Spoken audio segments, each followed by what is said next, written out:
Good. I'm now going to discuss with you the 5 dimensions that we actually are able to use, that make sense to use when we are designing, especially when we are designing services or websites. And the first dimension is power distance, and for each of them I will start with a definition and then I will give examples and then we will do some type of exercise to make sure we understand.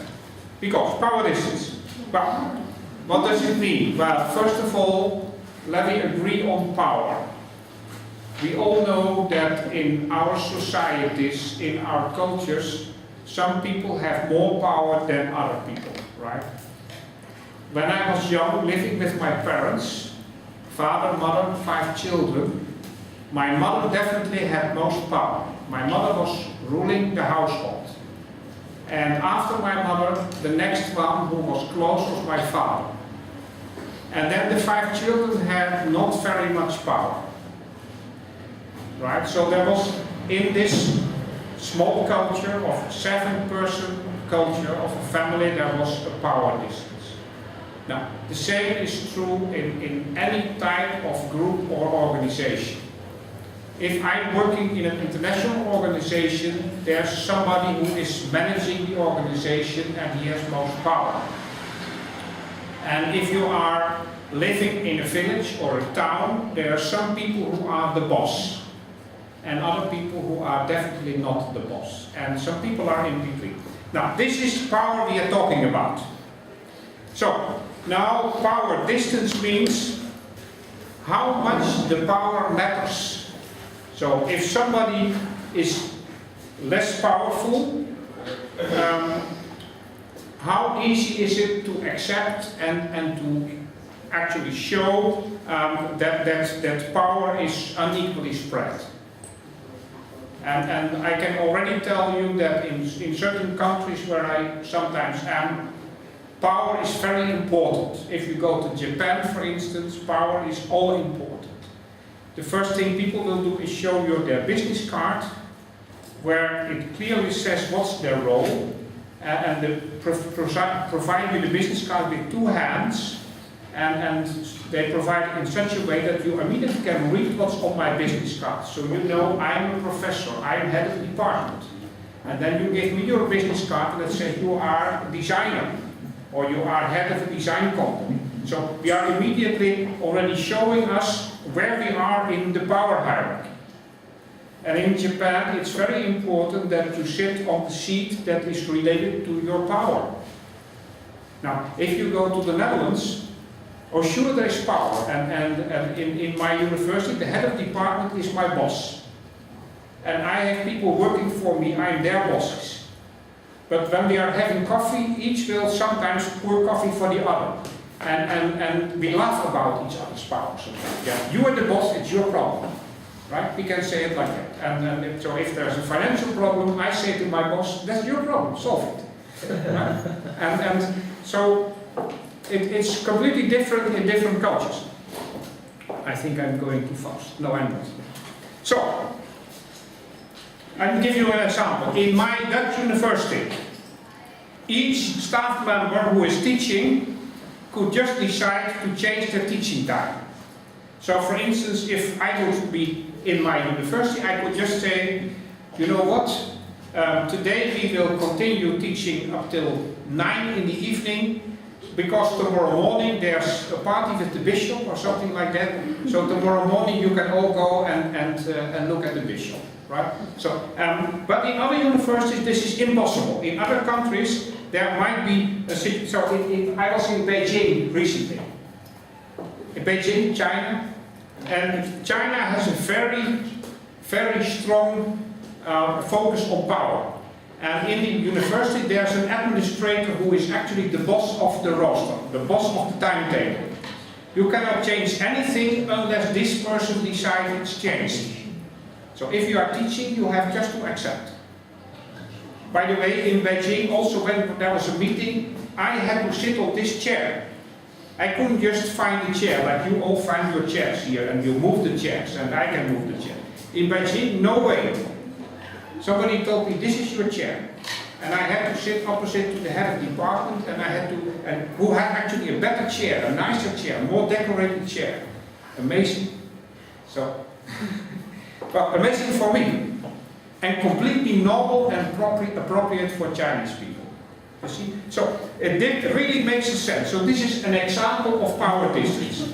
I mean, power is always the case. Some people actually give the rules, and other people's, well, they cannot make the rules, but in some cases it's very important, and in other cases it's not. So, power distance is often high in Latin America and in the Arab countries. And it's very low in the Netherlands and in the USA. And I don't know about Italy, to be honest. I didn't look. So, can we find examples of power distance based on cultural differences? For instance, between parents and children. Or because between customers and the staff in a student restaurant. How is this going on, for instance, in Italy? In the Netherlands, parents and children, the children know the parents are the boss because the parents have the money, and if the children are still in school, they need pocket money, they cannot create their own money, they have no jobs.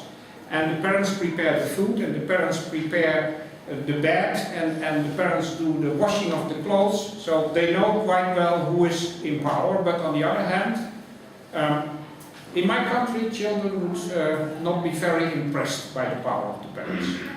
They might joke about the parents, they might not listen to the parents, and still request their food and their clean clothes every day, and so on. So, how is this in Italy? The same? The same, yeah. Okay. Because I know that, for instance, in Latin America it's completely different. The parents really are the boss, and children obey the parents. So how is this in let me say, the student restaurant? You call it mensa, maybe, student restaurant? Yeah, that's a Dutch word, like in the Netherlands, the student restaurant is called mensa. Yes. It's not Dutch, but Dutch universities try to pretend some kind of Latin knowledge, which means we have still 5 words Latin that we use. So mensa as well, right? Okay, so in the mensa there's a menu, right? And then the students all the time try to deviate from the menu. They want things that are not on the menu. And they try to convince the people that they should make something special for them. And in many cases they succeed. And I know in other countries this is no way. In Germany, for instance. Germany has a bigger power distance and you cannot negotiate. This is the rule. Full stop, right? Not in Amsterdam. We always try. We say, could you make pancakes today? Pancakes are on Friday, but please for today, you know, and then you can negotiate. How is this in Italy? Same? You can choose. You can choose. Can you deviate from the menu? No, you can't. Deviate from the menu. No? No, usually in the men's. Okay. No. Okay. Well, it. Huh? It will not be considered strange if you ask, if you try. Okay. Well, but you understand that there's cultural differences here. So in certain cultures there's rules, and in other cultures the rules are not so strict. By the way, I am aware in the Netherlands even, the rules are different, let me say, in the big towns and in the villages. So if you go to the municipality, like, I'm not sure, if you need a passport here, you have to go to the town hall or something like that? To the police. So that's the police, okay. But in the Netherlands you have to go to the town hall and they have rules. Like passports are only from Monday till Friday from 9 to 4 p.m. But I know in villages in the Netherlands you can negotiate for Saturday morning. But not in Amsterdam. In Amsterdam they say this is the rule, sorry for you. In small towns or small villages they say, why should it be on Saturday? I have a very busy job, I can only be there Saturday morning. I say, okay, I will make an exception. You see, so this is a cultural difference already.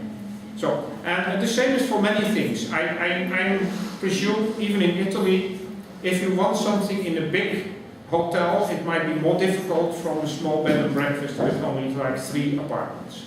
If there's 3 apartments, you could negotiate and say, can I stay for another couple of hours, or can I use my key in a different way? In the big hotels, they say, sorry, we have to stick to the rules.